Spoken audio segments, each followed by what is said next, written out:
Praise the lord. మన ప్రభువును మన రక్షకుడైన యేసుక్రీస్తు వారి శక్తి కలిగిన నామంలో మీ అందరికీ మా హృదయపూర్వక వందనములు.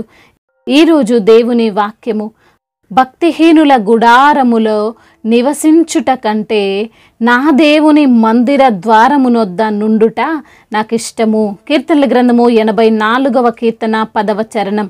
I would rather be a door keeper in the house of my God then dwell in the tents of the wicked. Psalms chapter 84 verse 10. ఈ రోజుకు గాను కృపగలిగిన దేవుడు మనకు అనుగ్రహించిన వాక్య భాగమును బట్టి ధ్యానించుకుందాము. ప్రభునందు ప్రియమైన సహోదరి సహోదరులారా, దేవుని సన్నిధిలో ఉండుట ఎంతో గొప్ప భాగ్యము. దేవుని సన్నిధిలో ఉంటున్నప్పుడు కలిగే ఆనందం, సంతోషం ఈ లోకములో ఎక్కడను మనం పొందుకోలేము. ఆ విషయాన్నే ఈరోజు కీర్తనకారుడు మనకి తెలియజేస్తున్నాడు.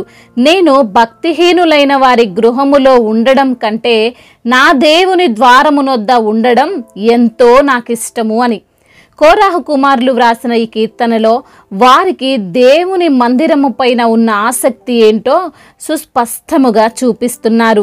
సైన్యములకు అధిపతియగు యెహోవా, నీ నివాసములు ఎంత రమ్యములు! యెహోవా మందిర ఆవరణమును చూడవలనని నా ప్రాణము ఎంతో ఆశపడుచున్నది, అది సొమ్మసిల్లుచున్నది. జీవము గల దేవుణ్ణి దర్శించుటకు నా హృదయమును నా శరీరమును ఆనందముతో కేకలు వేయుచున్నవి అని. ఈ రోజున సర్వ సృష్టికర్త అయినటువంటి దేవుని మందిరముకు ఉన్న విలువ అనేకులకు తెలియకుండా పోతుందండి. దేవుని సన్నిధిని ఈ రోజున ఒక ఫంక్షన్ హాల్గా మార్చేశారు, ఒక ఆడిటోరియంగా మార్చేశారు. అక్కడ గుంపులు గుంపులుగా జనాలైతే ఉంటున్నారు, కానీ దేవుని సన్నిధిని అనుభవించలేకపోతున్నారు. మన దేవుడు పరిశుద్ధుడు అని వాక్యం సెలవిస్తుంది. అటువంటి పరిశుద్ధుడైన దేవుడు ఉండే చోటు ఇంకెంత పరిశుద్ధంగా ఉండాలి. భయముతోనూ భక్తితోనూ ఆయన సన్నిధిలో మనం వణుకుతూ ఉండాలి అని లేఖనములు తెలియజేస్తున్నాయి. దేవుని మందిరపు ఆవరణంలో ఉన్నప్పుడు మన ప్రవర్తన అనేది చాలా జాగ్రత్తగా ఉండాలి. అయితే ఈరోజు భక్తుడు అంటున్నాడు, దేవుని ఆవరణంలోనికి వెళ్ళడానికి తన హృదయము, తన ప్రాణము మరియు శరీరము సుముఖముగా ఉన్నాయి అని. అనగా హృదయము, ప్రాణము, దేహము ఈ మూడు కలిసినప్పుడు, ఏకముగా ఉండి దేవుణ్ణి ఆరాధించినప్పుడు ఇంకెంత హృదయపూర్వకముగా దేవుణ్ణి ఆరాధించగలం. పూర్ణ హృదయముతో దేవుణ్ణి ఆరాధించడం అంటే ఇదే. ఈరోజు లేఖన భాగములో భక్తుడు అంటున్నట్లు, నాకు దేవుని మందిరపు ద్వారమునొద్ద నివసించుట ఇష్టము అని. ఎందరు చెప్పగలరు? ఒక సండే మాత్రమే కాదు, అనుదినము దేవుని మందిరంలో ఉండాలి అని కీర్తనకారుడు ఆశపడుతున్నాడు. భక్తిహీనుల గుడారములో నివసించుట కంటే నాకు దేవుని మందిరపు ద్వారమునొద్ద ఉండుట ఇష్టము అంటున్నాడు. అంటే ఏ ఆప్షన్ లేక, ఏ బిజీ లేక, ఎటువంటి అవకాశం లేక దేవుని సన్నిధికి వస్తాను అనడం లేదండి.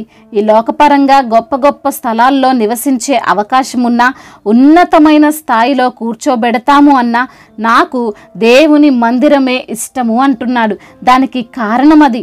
భక్తిహీనుల గుడారము అనగా దేవుని ప్రజలు లేని ఈ లోక సంబంధమైన కార్యకలాపాలు జరిగే ప్రాంతం. ఎక్కడ కూడా దేవుణ్ణి ఘనపరచని స్థలం. అటువంటి స్థలంలో నేను ఉండను. వారు ఎన్ని పంచభక్ష పరమాన్నాలు వడ్డినా, వారు ఎన్ని బహుమతులు నాకు ఇస్తాను అన్నా నాకు నా దేవుని మందిరమే ప్రాముఖ్యము అని చెబుతున్నాడు.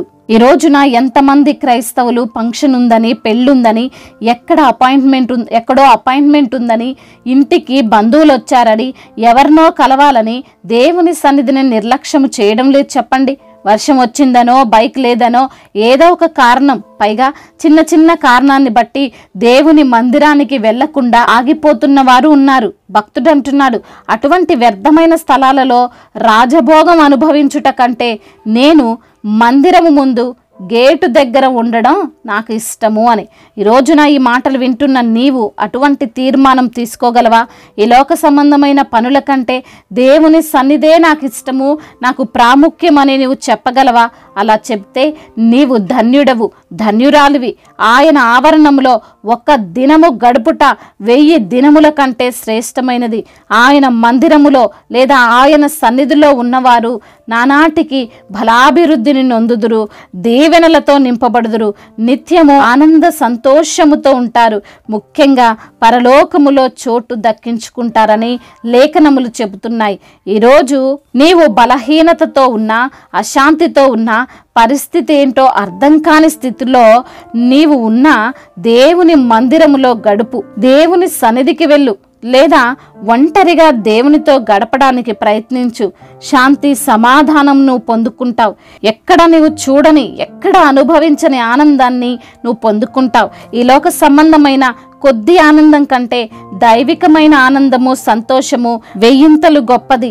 అది నీకు స్వస్థతనిస్తుంది, నీకు నెమ్మదినిస్తుంది, నీ జీవితాన్ని మార్చివేస్తుంది.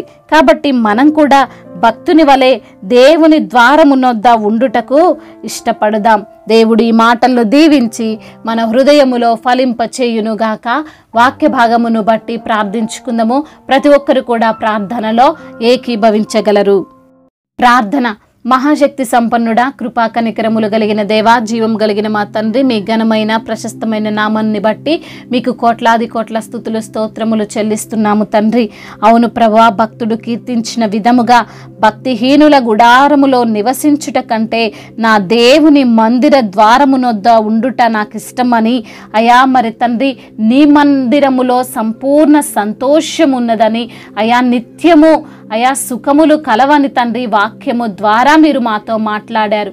అవునయ్యా, ఈ లోకపరమైనటువంటి గుడారములో మేము నివసించుట కంటే నీ మందిర ఆవరణములో గడుపుట మేలు అని తండ్రి అయా, మరి వాక్యము ద్వారా మీరు సూటిగా తేటగా మాతో మాట్లాడి మమ్మల్ని బలపరిచి ధైర్యపరిచి అయా, మరి ప్రోత్సహించిన మీ ఆదరణకరమైన మాటలను బట్టి మీకు స్తోత్రములు తండ్రి. ఎందరైతే బిడ్డలు ఏ ఏ సమస్యలతో, ఇరుకులతో, ఇబ్బందులతో, శోధనలతో ఉన్నారో ప్రతి బిడ్డకు విడుదల దయచేయండి. వారు అనుభవిస్తున్న కీడంతటిని కొట్టివేసి తండ్రి ఆశీర్వాదకరముగా వారిని తండ్రి మార్చమని బ్రతిమిలాడుకుంటున్నాం. అనారోగ్య సమస్యల చేత ప్రభువా, మరి తండ్రి బిడ్డలు ఉంటుండగా నా ప్రభ ప్రతి బిడ్డను మీరు స్వస్థపరచండి. విష జ్వరాల నుండి బిడ్డలకు విడుదల దయచేయండి. లేవలేని స్థితిలో, కూర్చోలేని స్థితిలో, మాట్లాడలేని స్థితిలో బిడ్డలు ఉంటుండగా వారికి ఉన్నటువంటి బలహీనతనంతటిని కొట్టివేయమని వేడుకుంటున్నాం తండ్రి. అయ్యా, అదేవిధంగా గృహములో నెమ్మది లేక, శాంతి సమాధానము లేక జీవిస్తున్న ప్రతి బిడ్డకు తండ్రి శాంతిని, సమాధానాన్ని దయచేయమని బ్రతిమిలాడుకుంటున్నాము. అయ్యా, మరి తండ్రి ఆర్థిక సమస్యలు, రుణ భారాలతో కృంగిపోతున్న ప్రతి బిడ్డను మీరు లేవనెత్తండి. అయ్యా, మరి రుణాన్ని తీర్చుకునేటువంటి సామర్థ్యమును, ఆ శక్తిని మీరు వారికి దయచేయండి ప్రభా. ధైర్యాన్ని ప్రసాదించండి నా ప్రభా. అదేవిధంగా నా తండ్రి ఉద్యోగ సమస్యలను కొట్టివేయండి ప్రభా. అదేవిధంగా ప్రభా, వారు ఏ తండ్రి ఏ ప్రయత్నం అయితే చేస్తున్నారో వారి ప్రతి ప్రయత్నాన్ని మీరు సఫలం చేసి మంచి ఉద్యోగము బిడ్డలకు మీరు అనుగ్రహించండి. కాంపిటేటివ్ ఎగ్జామ్స్ రాస్తున్న ప్రతి బిడ్డను తండ్రి మీరు జ్ఞాపకం చేసుకోమని వేడుకుంటున్నాం. మీ జ్ఞానము చేత బిడ్డలను నింపమని బ్రతిమిలాడుకుంటున్నాం. చిన్న బిడ్డలను మీరు కాచి కాపాడండి అయ్యా. బిడ్డలు తండ్రి స్కూల్కి వెళ్తుండగా, వస్తుండగా తండ్రి మార్గం అంతటిలో మీరు వారికి తోడుగా ఉండండి ప్రభా. మీ దేవదూతలను బిడ్డలకు కాపలా ఉంచమని బ్రతిమిలాడుతున్నాం తండ్రి. అదేవిధంగా నా తండ్రి ఎందరైతే బిడ్డలు యవ్వనస్తులుగా ఉన్నారో వారిని బట్టి ప్రార్థిస్తున్నాము తండ్రి. యవ్వన వయసులో మీ యొక్క కాడిని మోసే భాగ్యం దయచేయండి ప్రభా. యవ్వన వయసులో ప్రభా వ్యభిచార వ్యసనాలు తండ్రి అయా, త్రాగుడు వ్యసనాల నుండి బిడ్డలకు విడుదల దయచేయమని అయా, మరి గేమ్స్కి ఎడిక్ట్ అయిపోయి వారి జీవితాలను పతనము చేసుకుంటుండగా ప్రభా, అట్టి తండ్రి ఆ యొక్క వ్యసనాలన్నిటి నుంచి బిడ్డలకు విడుదల దయచేయమని వేడుకుంటున్నాము తండ్రి. వృద్ధులను మీరు బలపరచండి, ఆదరించండి.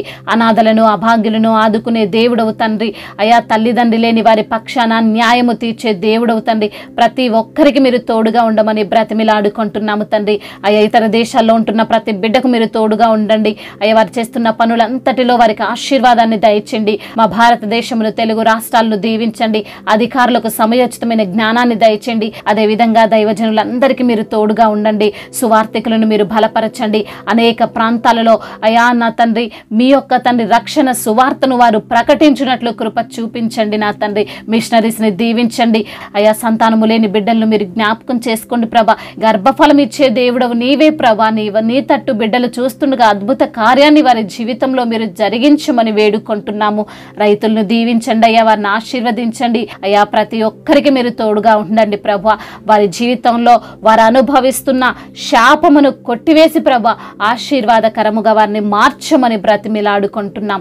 ఇంకా చెప్పుకోలేనటువంటి బాధలతో విరిగి నలిగిన హృదయముతో మీ సన్నిధిన చేరి మొరపెడుతున్న ప్రతి బిడ్డ మొరను మీరు ఆలకించమని, మీరే తండ్రి బిడ్డలకు సహాయము దయచేయమని బ్రతిమిలాడుకుంటూ ఇంతవరకు చేసిన ప్రార్థన అంతటిని మీ పాద సన్నిధిన చేర్చుకోమని ఉన్నతుడైన యేసుక్రీస్తు వారి అతి శ్రేష్టమైన నామంలో ఈ ప్రార్థనను అడిగి వేడుకొని పొందుకొని ఉన్నాము మా ప్రియ పరలోకపు తండ్రి.